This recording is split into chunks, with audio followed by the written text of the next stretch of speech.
we are a country that is completely out of control. Let's talk about the visas and the overstaying of the visas in this country. Yeah, for when you look at Islamic extremist terrorism, what group usually commits that? It's the group from 18 to 34-ish, and they're radicalized. And now we're allowing that group of people, or, they're not necessarily Islamic extremists, 75,000 of them, but there are 75,000 student visas given to Muslims from foreign countries that are here going to school.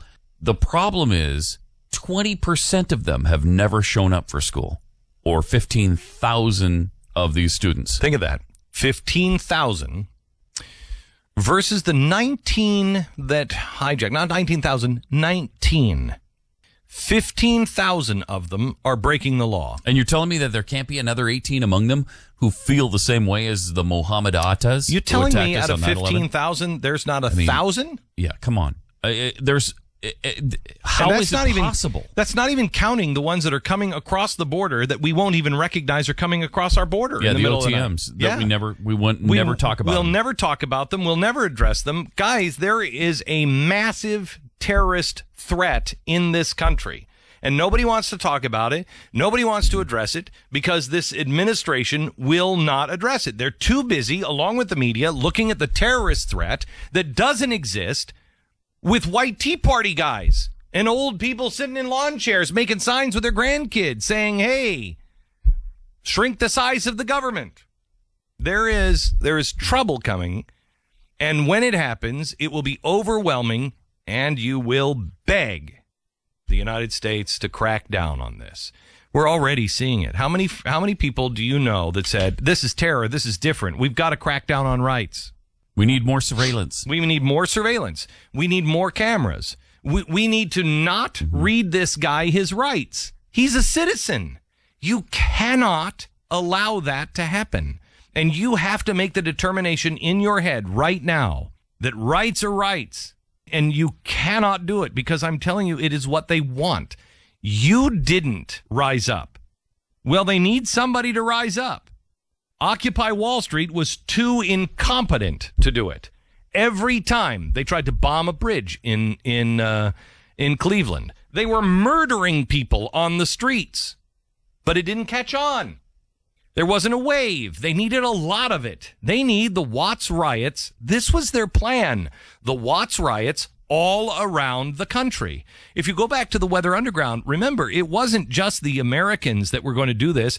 They were going to find those that hated the American government and get them into our country and have them help start the revolution. They were working with the North Koreans. Yes. The Vietnamese. And that's what we're doing now. We are working with the Muslim Brotherhood. We scratch their back. And how are we scratching their back? Our administration scratched the back of the Muslim Brotherhood in Egypt and handed them the keys to power. How are we continuing to do it?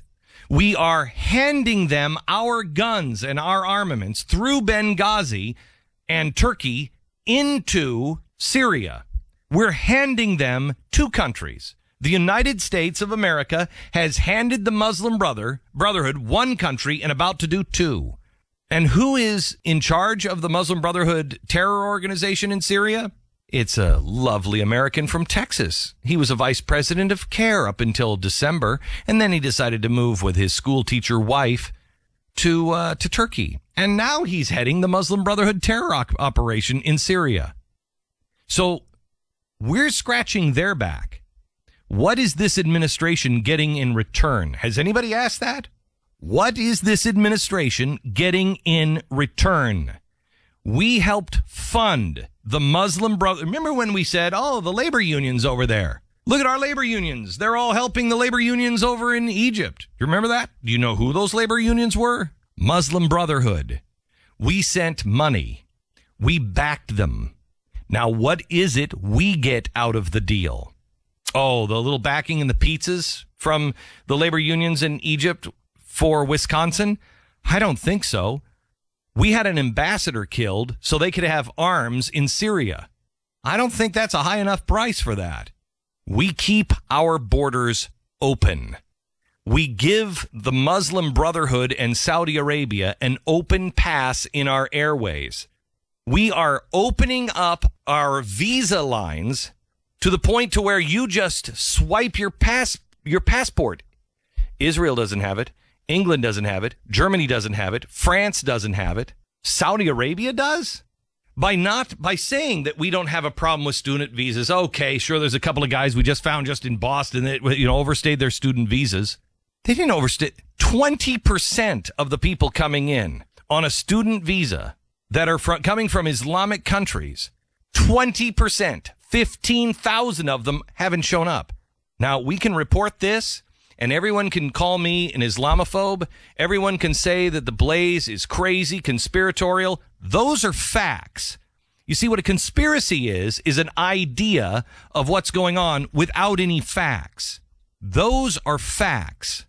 What I gave you an hour and a half ago about the Saudi national that they are saying this is a conspiracy theory. I have the fact. I have the paperwork that shows that Janet Napolitano was a liar, that they are covering for the Saudis. We have the paperwork. We posted it today on the Blaze. It's worse than we told you on Monday. We were waiting for Janet Napolitano to say, okay, all right, well, there is a guy, but we only put him on the no-fly list because we were talking to him. Then why in the paperwork does it say he's armed and dangerous?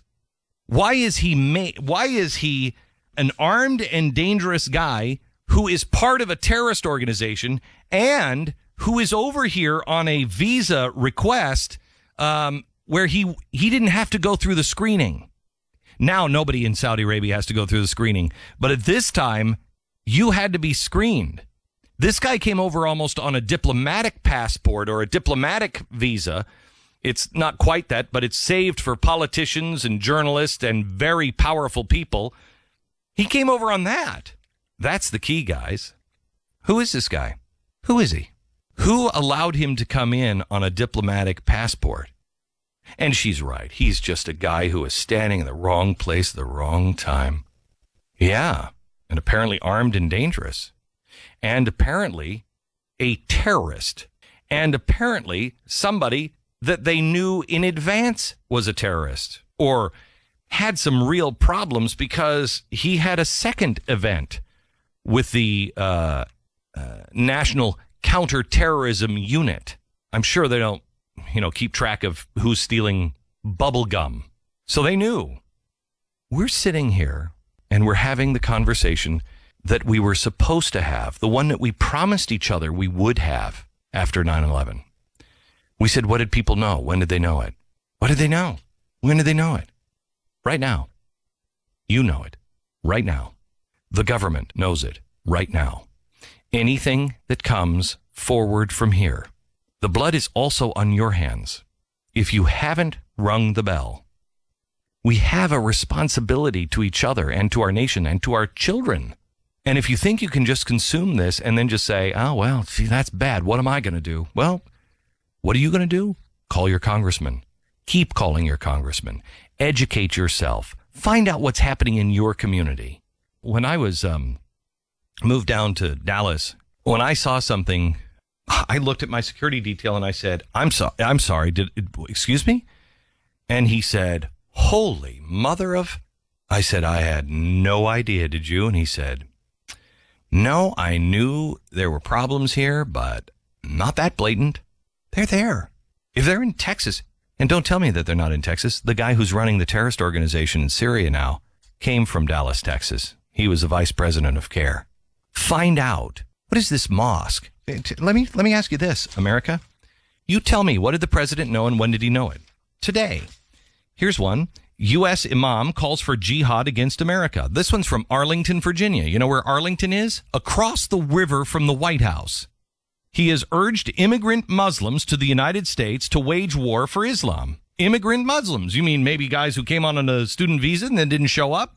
Quote, the enemies of Allah are lining up. The question is, are we lining up or are we afraid that they may call us terrorists? He told a crowd of Ethiopian Muslims during a lecture at T.C. Williams High School in Alexandria, Virginia. Let me give you the good news. They're already calling us terrorists anyway. So you are paying for the high school in Virginia. You can't go in there and say that abortion is wrong. But let me give you the good news, says this imam. They're already calling us terrorists anyway. Whether you're sitting at home watching TV or drinking coffee, sleeping or playing with your kids, you're a terrorist because you're a Muslim. Well, let's give them a run for the money. Let's make it worth it. Let's make this title worth it and be a good Muslim. Muslim men, when it's a price to pay, they're the first in line. They're the first in the community service line. They're the first in line for the jihad line, they said. Just a disclaimer. He's not advocating for armed struggle in Ethiopia. He's just giving us a lesson that we'll just continue with our nonviolent struggle until these guys in prison in Ethiopia who didn't bow down for this repressive government are free. That's it. He's saying that jihad is a struggle. It's so amazing that some of the most brutal allies of Nazi Germany were the Muslim countries of the Middle East. Jihad, my struggle. Mein Kampf, my struggle. What are the odds? They're just so unlucky.